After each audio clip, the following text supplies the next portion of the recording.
आऊज़ुबिल्लाहि मिनश्शैतानिर्रजीम बिस्मिल्लाहिर्रहमानिर्रहीम। मेरे अज़ीज़ भाइयों बहनों और बुज़ुर्ग अस्सलामु अलैकुम रहमतुल्लाहि व बरकातुहू। पिछली वीडियो में हम सूरह फातिहा की इस आयत का ज़िक्र कर रहे थे, इय्याका नअबुदु व इय्याका नस्तईन, जहाँ पर हमने वीडियो ख़त्म की थी। और इस वीडियो के आखिरी सेगमेंट में हमने ज़िक्र किया था कि इस आयत को हमने दो हिस्सों में तकसीम किया था। इय्याका नअबुदु व इय्याका नस्तईन, व माने और, यानी इस आयत तक, यानी इय्याका नअबुदु तक अगर हम बात करते हैं तो यहाँ पर अलहम्द शरीफ में हम कहते हैं अल्हम्दुलिल्लाहि रब्बिल आलमीन, यानी हम्द व सना बयान करते हैं अल्लाह पाक की और उसका शुक्र अदा करते हैं। अल्लाह पाक की तारीफ़ के साथ शुक्र भी अदा करते हैं और बताते हैं अल्लाह पाक की जो एक हैसियतें बताते हैं कि तू मालिक है। मालिक है, किस चीज़ का मालिक है? यानी आलमीन का मालिक है। आलमीन में जो कुछ भी आ जाए सब, यानी कहकशां ज़मीन और कितनी कहकशां बनाई हुई हैं एक आलम में और कितने आलमीन उसने बनाए सब जानता है। एक छोटे से छोटा कीड़ा जो होता है ना, उसका भी तू ही मालिक है। समंदर के अंदर अगर आप, यानी दोपहर का वक्त हो और आसमान पे सूरज आग उगल रहा हो, शदीद धूप हो, तो समंदर में एक हिस्सा ऐसा आता है, यानी मेरा ख्याल है 800 किलोमीटर शायद।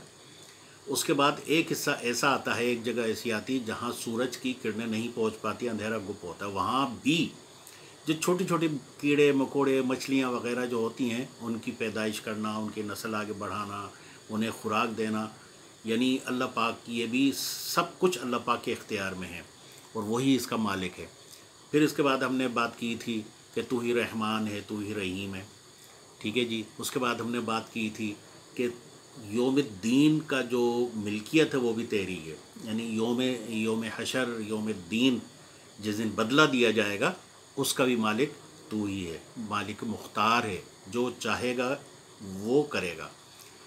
तो इसके बाद हमने जब यहाँ बात की है इय्याका नअबुदु, नाबुदु में हम इबादत का ज़िक्र करते हैं कि अल्लाह पाक हम तेरी ही इबादत करते हैं, यानी इसमें शुरू से यहाँ तक सिर्फ अल्लाह पाक का ही ज़िक्र हो रहा है कि तू रहीम है, करीम है और तेरी ही तारीफ़ें हैं और तू ही मालिक है, यौम-उद-दीन का मालिक भी तू ही है, सब कुछ यानी अल्लाह पाक की हम बातें कर रहे हैं।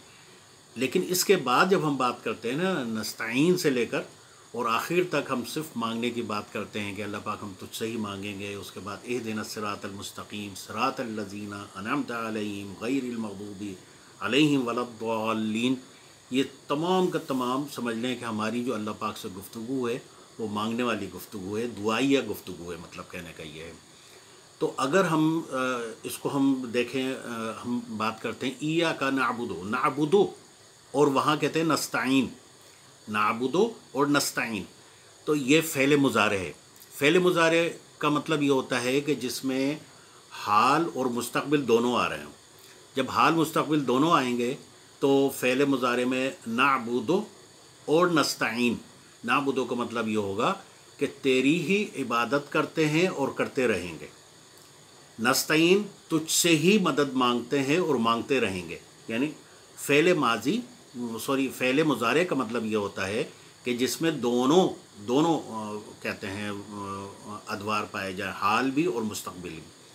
तो हम इसमें अल्लाह पाक से यानी कलाम कर रहे होते हैं। अभी तक जो हमने बात की थी ना, यहाँ तक इय्याका नअबुदु व इय्याका नस्तईन से पहले तक हमने जो बात की थी वो सिर्फ़ और सिर्फ हमारी गुफ्तगू थी, जो हम अल्लाह पाक की तारीफ़ें बयान कर रहे थे कि तेरी तारीफ़ें हैं, तू ही मालिक यौम-उद-दीन है, तू ही रहीम है, तू ही करीम है, तू ही रहमान है, तू ही रहीम है।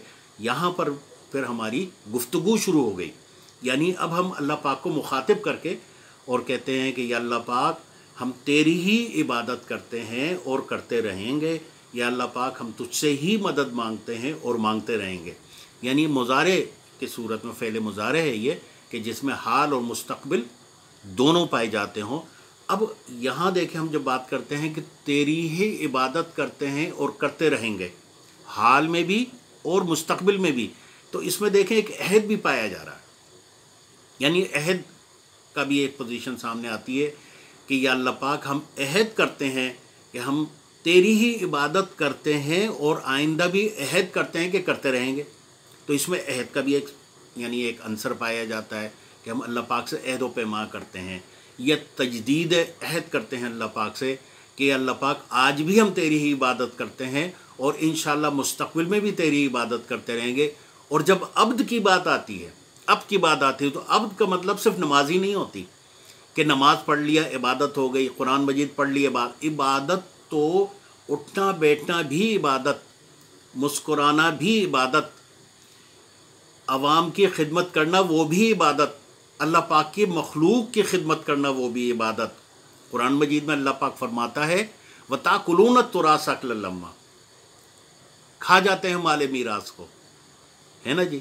یعنی لوگ اگر مال میراث جو اللہ پاک نے دی اگر وہ لوگوں کے لیے طعام کا بندوبست کر لیں تو ایسی صورت میں گویا ہم کہتے ہیں ولا یحض علی طعام المسکین ولا سورہ فجر میں ولا یحاضون علی طعام المسکین، سورہ ماعون میں ولا یحض علی طعام المسکین، یعنی مسکینوں کو، غریبوں کو، یتیموں کو کھانا کھلانا تو یہ بھی عبادت ہے.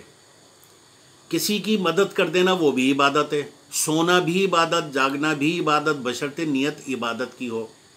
جیسے حضور صلی اللہ علیہ وسلم فرمایا ایک صحابی رسول صلی اللہ تعالیٰ علیہ وآلہ وسلم سے کہ یہ آپ نے جو روشن دان رکھا ہے کس لیے رکھا ہے؟ انہوں نے فرمایا کہ یہاں سے روشنی آئے گی یا ہوا آئے گی.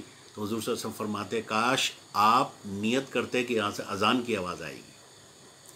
تو عبادت کی تلقین حضور انور صلی اللہ تعالیٰ علیہ وآلہ وسلم نے بھی اسی طرح کی کہ اٹھنا بھی عبادت، بیٹھنا بھی عبادت، چلنا پھرنا بھی عبادت، روزی کمانا بھی عبادت. قرآن مجید میں باقاعدہ اس کا بھی ذکر ہے کہ آپ نماز پڑھیے اور اللہ پاک کی زمین پر رزق حلال کے لیے پھیل جائیے. تو رزق کمانا، رزق حلال کمانا یہ بھی عبادت، کسی کی مدد کرنا یہ بھی، اس تمام یعنی 24 گھنٹے اگر آپ سانس بھی لیتے ہیں تو وہ بھی عبادت ہے اللہ پاک کے حکم سے. جب آپ سمجھتے ہیں کہ میں سانس لے رہا ہوں اسی کے حکم سے، سوچتا ہوں اسی کے حکم سے، سوچتا ہوں صرف اس کے لیے، تو عمل کرتا ہوں وہ بھی اسی کے حکم سے، اور عمل بھی کرتا ہوں صرف اس لیے کہ میرا رب راضی ہو جائے، تو یہ ساری عبادت ہے، ساری عبادت ہے. تو عبادت کا مطلب صرف نماز پڑھ لینا، قرآن مجید پڑھ لینا صرف یہی عبادت نہیں. عبادت کا مطلب 24 گھنٹے آپ عبادت کر سکتے ہیں. یعنی آپ عشاء پڑھ کے سو جائیے، تہجد میں اٹھ جائیے، رات بھر آپ کی سونا عبادت ہو گئی. یعنی آپ نے رات بھر ایسے عبادت کی جیسے آپ جاگ کر عبادت کر رہے ہوں. حضور انور صلی اللہ تعالیٰ علیہ وآلہ وسلم سے زیادہ کس نے عبادت کی ہے؟ حضور انور صلی اللہ تعالیٰ علیہ وآلہ وسلم سے زیادہ کون عبادت کر سکتا ہے نا جی. لیکن جب پوچھا گیا تو حضور صلی اللہ علیہ وسلم فرماتے ہیں ان کے بارے میں، جیسے حضرت عائشہ صدیقہ رضی اللہ تعالیٰ عنہ فرماتی ہیں کہ آپ صلی اللہ تعالیٰ علیہ وآلہ وسلم سوتے بھی ہیں، جاگتے بھی ہیں، پڑھتے بھی، نمازی پڑھتے ہیں، اللہ پاک سے دعائیں بھی مانگتے ہیں، سجدے بھی کرتے ہیں اور سوتے بھی ہیں، چلتے پھرتے بھی ہیں، کھانا بھی کھاتے ہیں. تو صرف عبادت کا مقصد یہ نہیں ہوتا کہ نمازیں پڑھے جاؤ، قرآن مجید پڑھے جاؤ. سونا بھی عبادت، چلنا پھرنا بھی عبادت، کھانا کھانا بھی عبادت، مسکرا کے بات کرنا بھی عبادت، خوش اخلاقی سے پیش آنا بھی عبادت. یہ ساری چیزیں عبادت میں شمار کی جاتی ہے. یہاں پر ہم اللہ پاک سے عہد کرتے ہیں کہ یا اللہ پاک ہم تیری ہی عبادت کرتے ہیں اور کرتے رہیں گے. یعنی ہم عہد بھی کرتے ہیں اور تجدید عہد بھی کرتے ہیں اللہ پاک سے کہ اللہ پاک ہم تیری ہی عبادت کرتے ہیں اور کرتے رہیں گے. اس کے بعد ہم کیا کہتے ہیں؟ وَإِيَّاكَ نَسْتَعِينُ. وا مانے اور ایاکا نستعین. یہاں بھی دیکھیں نستعین آ رہا ہے. نستعین مانے وہی مضارع، فعل مضارع، یعنی حال اور مستقبل دونوں میں. نستعین ہم تجھ سے ہی مدد مانگتے ہیں اور تجھ سے ہی مدد مانگتے رہیں گے. مطلب یہاں بھی ہم عہد کر رہے ہیں، تجدید عہد کر رہے ہیں اللہ پاک سے کہ اللہ پاک ہم آج بھی اور انشاءاللہ مستقبل میں بھی صرف تجھ ہی سے مانگیں گے. اب یہ ویڈیو کا ٹائم چونکہ ختم ہو رہا ہے تو وَإِيَّاكَ نَسْتَعِينُ ہم اگلی ویڈیو میں انشاءاللہ تعالی اس کو سمجھنے کی کوشش کریں گے. وَمَا عَلَيْنَا إِلَّا الْبَلَاغُ الْمُبِينُ. والسلام علیکم ورحمۃ اللہ وبرکاتہ. جزاکم اللہ خیرا کثیرا.